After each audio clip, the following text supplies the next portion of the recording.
Hi friends, ghee roast masala chicken ನೋಡೋಕ್ಕೆ ಎಷ್ಟು ಸುಂದರವಾಗಿ ಕಾಣ್ತಾ ಇದೆಯಲ್ಲ. ಯಾವ ರೀತಿ ಮಾಡಿದ್ನಿ ಅಂತ ಹೇಳ್ಬಿಟ್ಟು ನಾನು ಈ ವಿಡಿಯೋದಲ್ಲಿ ಶೇರ್ ಮಾಡ್ಕೊತೀನಿ. ಇವತ್ತಿನ ರೆಸಿಪಿ ಬಂದು ಗೀ ಮಸಾಲ ರೋಸ್ಟ್ ಚಿಕನ್ ಅಂತ ಹೇಳ್ಬಿಟ್ಟು ಕಂಪ್ಲೀಟ್ ಮಸಾಲನ ನಾವು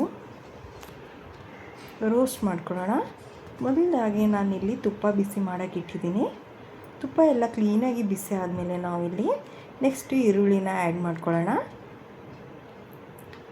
ಕಂಪ್ಲೀಟ್ ಈರುಳ್ಳಿ ಇದರಲ್ಲಿ ಮೆತ್ತಗಾಗಬೇಕು. ಒಂದು ಸ್ವಲ್ಪ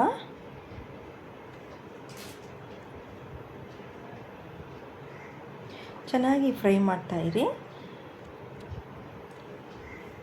ಇಲ್ಲಿ 1 ಇಂದ 2 ಟೇಬಲ್ ಸ್ಪೂನ್ ಮಾತ್ರ ಗೀ ಹಾಕ್ಕೊಂಡು ರೋಸ್ಟ್ ಮಾಡ್ಕೊಳ್ಳಿ. ಆಮೇಲೆ ನಾವು ಮತ್ತೆ ಆಯಿಲ್ ಹಾಕೋಬೇಕಾಗುತ್ತೆ, ಜಾಸ್ತಿ ಆದರೆ ಚೆನ್ನಾಗಿರಲ್ಲ.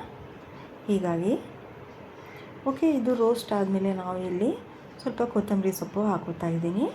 ನೀವು ಕ್ವಾಂಟಿಟಿ ನೋಡಿಬಿಟ್ಟು ಮಸಾಲೆ ಮಾಡ್ಕೊಳ್ಳಿ. ನಾನಿಲ್ಲಿ ಒಂದು ಅರ್ಧ kg ಚಿಕನ್ ತೊಗೊಂಡಿದ್ದೀನಿ. ಅಷ್ಟು ಚಿಕನ್ಗೆ ಇಷ್ಟು ಮಸಾಲೆ ಸಾಕು ನನಗೆ. ಇದೆಲ್ಲ ಆದಮೇಲೆ ಕಟ್ ಮಾಡಿ ಇಟ್ಕೊಂಡಿರೋ ಟೊಮೊಟೊ ಹಾಕೋತಾ ಇದ್ದೀನಿ. ನೀಟಾಗಿ ಗೀಯಲ್ಲೇ ರೋಸ್ಟ್ ಮಾಡ್ಕೊಳ್ಳೋಣ. ಸ್ವಲ್ಪ ಚೆನ್ನಾಗಿ ಈರುಳ್ಳಿ, ಟೊಮೊಟೊ ಮತ್ತು ಕೊತ್ತಂಬರಿ ಸೊಪ್ಪೆಲ್ಲ ನೀಟಾಗಿ ಮೆತ್ತಗಾಗಬೇಕು. ಇದನ್ನು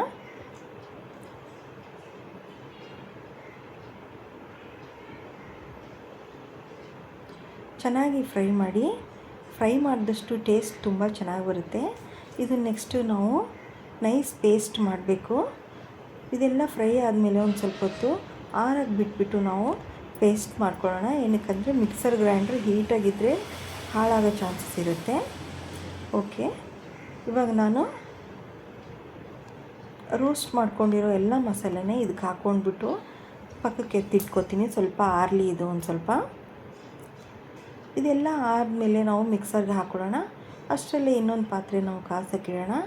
ಆ ಪಾತ್ರೆಯಲ್ಲಿ ನಾನಿಲ್ಲಿ ಒಂದು ಸ್ವಲ್ಪ ಆಯಿಲ್ ಹಾಕ್ಕೊತಿದ್ದೀನಿ. ಒಂದು 3 to 4 ಸ್ಪೂನಷ್ಟು ಆಯಿಲ್ ಹಾಕೋತಾ ಇದ್ದೀನಿ. ನಾನಿಲ್ಲಿ ಗೀ ಹಾಕೋತಾ ಇಲ್ಲ. ಮಸಾಲೆ ರೋಸ್ಟ್ ಮಾಡೋಕ್ಕೆ ಮಾತ್ರ ನಾನು ಗೀ ಹಾಕೋತಾ ಇರೋದು. ಸ್ವಲ್ಪ ಎಣ್ಣೆ ಕಾದ್ಮೇಲೆ ನಾವು ಇಲ್ಲಿ ಚಕ್ಕೆ, ಲವಂಗ, ಏಲಕ್ಕಿ, ಮರಾಠಿ ಮೊಗ್ಗು ಮತ್ತು ಪುಲಾವ್ ಎಲೆನ ಎಲ್ಲನೂ ಹಾಕ್ಬಿಟ್ಟು ನೀಟಾಗಿ ಫ್ರೈ ಮಾಡ್ಕೊಳ್ಳೋಣ. ಇಲ್ಲಿ ಎಣ್ಣೆ ಸ್ವಲ್ಪ ಜಾಸ್ತಿ ಕಾಯ್ದ್ರಿಂದ ನಾನು ಬೇಗ ಈರುಳ್ಳಿ ಹಾಕ್ಕೊಂಡಿದ್ದೀನಿ. ಈರುಳ್ಳಿ ಆಲ್ರೆಡಿ ನಾವು ಫಸ್ಟ್ಗೆ ಫ್ರೈಗೆ ಹಾಕ್ಕೊಂಡಿರೋದ್ರಿಂದ ಇಲ್ಲಿ ಸ್ವಲ್ಪನೇ ಈರುಳ್ಳಿ ಹಾಕ್ಕೊಳ್ಳಿ. ಸ್ವಲ್ಪ ಯಾವುದೇ ನಾನ್ ವೆಜ್ ಇದ್ರೂ ಈರುಳ್ಳಿ ಇದ್ರೇ ಒಂದು ಸ್ವಲ್ಪ ಟೇಸ್ಟ್ ಜಾಸ್ತಿ ಇರುತ್ತೆ. ಇವಾಗ ಇದು ಈರುಳ್ಳಿ ಕಂಪ್ಲೀಟ್ ಬ್ರೌನ್ ಕಲರ್ ಬರಲಿ ಅಷ್ಟು ಫ್ರೈ ಮಾಡ್ಕೊಳ್ಳಿ ಇದನ್ನು. ಓಕೆ, ಇದು ಫ್ರೈ ಆದಮೇಲೆ ನಾವು ಇವಾಗ ಒಂದು ಸ್ವಲ್ಪ ಕರಿಬೇವು ಸೊಪ್ಪನ್ನ ಹಾಕೊಳ್ಳೋಣ. ಕರಿಬೇವು ಸೊಪ್ಪು ಒಂದು ಸ್ವಲ್ಪ ಟೇಸ್ಟ್ ಚೆನ್ನಾಗಿ ಸಿಗುತ್ತೆ, ಡಿಫ್ರೆಂಟಾಗಿರುತ್ತೆ ಟೇಸ್ಟ್ ಅಂತ ಹೇಳ್ಬಿಟ್ಟು. ಇದು ಚೆನ್ನಾಗಿ ಫ್ರೈ ಆದಮೇಲೆ ನಾವು ಇಲ್ಲಿ ಚಿಕನ್ ಏನು ತೊಳೆದ್ಬಿಟ್ಟು ಎತ್ತಿಟ್ಕೊಂಡಿದ್ದೀವಿ ನೋಡಿ, ಅದನ್ನು ಇವಾಗ ಆ್ಯಡ್ ಮಾಡ್ಕೊಳ್ಳೋಣ. ಇದರಲ್ಲಿ ನಾನಿಲ್ಲಿ ತೊಗೊಂಡಿರೋದು ಅರ್ಧ kg ಚಿಕನ್ನು.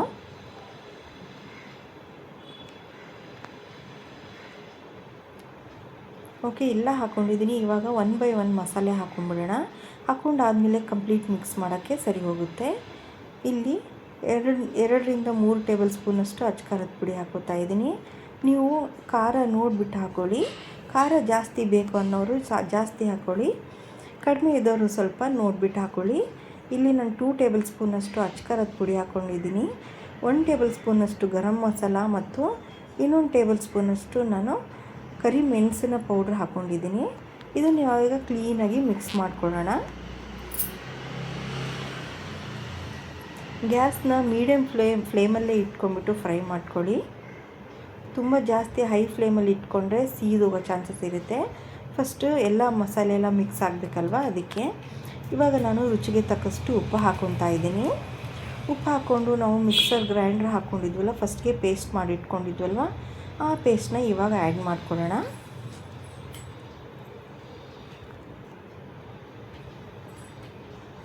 ಓಕೆ, ಇದು ಕ್ಲೀನಾಗಿ ಮಿಕ್ಸ್ ಮಾಡ್ಕೊಳ್ಳಿ. ಇದನ್ನು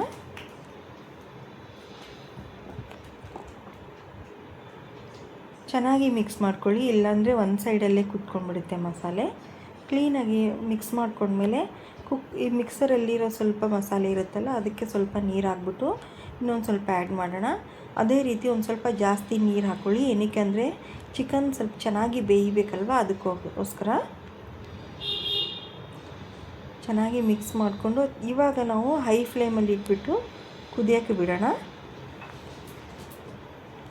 ಇದು ಚೆನ್ನಾಗಿ ಬೇಯಬೇಕಂದ್ರೆ ಒಂದು 5 to 10 ಮಿನಿಟ್ಸ್ ಬಿಡೋಣ. ಚೆನ್ನಾಗಿ ಬೇಯಬೇಕು ಚಿಕನ್ನು, ಹಾಗೆ ಹಸಿ ಚಿಕನ್ ತಿನ್ನಬಾರ್ದು. ಹೀಗಾಗಿ ನೋಡಿ ಇವಾಗ ಚೆನ್ನಾಗಿ ಬೆಂದಿದೆ. ಎಷ್ಟು ಚೆನ್ನಾಗಿ ಎಣ್ಣೆ ಎಲ್ಲ ಸೈಡಲ್ಲಿ ಬಂದಿದೆ ಅಂದರೆ ಇದು ಚೆನ್ನಾಗಿ ಮಸಾಲೆ ಎಲ್ಲ ಹೀರ್ಕೊಂಡಿದೆ ಚಿಕನ್ನು ಅಂತೇಳ್ಬಿಟ್ಟು.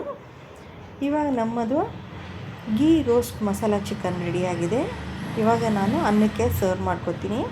ಇದು ಚಪಾತಿಗೆ, ರೋಟಿಗೆ, ಮುದ್ದೆಗೆ ಎಲ್ಲ ತುಂಬ ಚೆನ್ನಾಗಿರುತ್ತೆ ಕಾಂಬಿನೇಷನ್ನು. ನಿಮಗೆ ಈ ರೆಸಿಪಿ ಇಷ್ಟ ಆಗಿದ್ದರೆ ಲೈಕ್ ಮಾಡಿ, ಶೇರ್ ಮಾಡಿ, ಸಬ್ಸ್ಕ್ರೈಬ್ ಮಾಡಿ, ಸಪೋರ್ಟ್ ಮಾಡೋದನ್ನು ಮರಿಬೇಡಿ. ನೀವು ಟೇಸ್ಟ್ ಮಾಡಿಬಿಟ್ಟು ಹೇಗಿತ್ತಂತ ಕಮೆಂಟ್ ಮಾಡಿಬಿಟ್ಟು ತಿಳಿಸಿ. ಅನ್ನನೂ ಬಿಸಿ ಇದೆ, ಚಿಕನ್ ಕೂಡ ಬಿಸಿ ಇದೆ. ಓಕೆ ನೋಡಿ ಎಷ್ಟು ಚೆನ್ನಾಗಿ ಬಂದಿದೆ. ಅದು ರೆಡ್ ಕಲರ್ ಟೆಕ್ಸ್ಚರು ಮತ್ತು ಚೆನ್ನಾಗಿ ಚಿಕನ್ ಕೂಡ ತುಂಬ ಚೆನ್ನಾಗಿ ಬೆಂದಿದೆ. ಅನ್ನದ ಜೊತೆ ಕಾಂಬಿನೇಷನ್ ಅಂತೂ ಸೂಪರಾಗಿದೆ. ನಾನು ತಿಂದ್ಬಿಟ್ಟು ಟೇಸ್ಟ್ ಮಾಡಿಬಿಟ್ಟು ಹೇಗಿತ್ತು ಅಂತ ಹೇಳ್ತೀನಿ. ನೀವು ಮಾಡಿಕೊಂಡು ತಿಂದ್ಬಿಟ್ಟು ಟೇಸ್ಟ್ ಹೇಗಿತ್ತು ಅಂತ ಹೇಳ್ಬಿಟ್ಟು ಕಮೆಂಟ್ ಮಾಡಿಬಿಟ್ಟು ತಿಳಿಸಿ.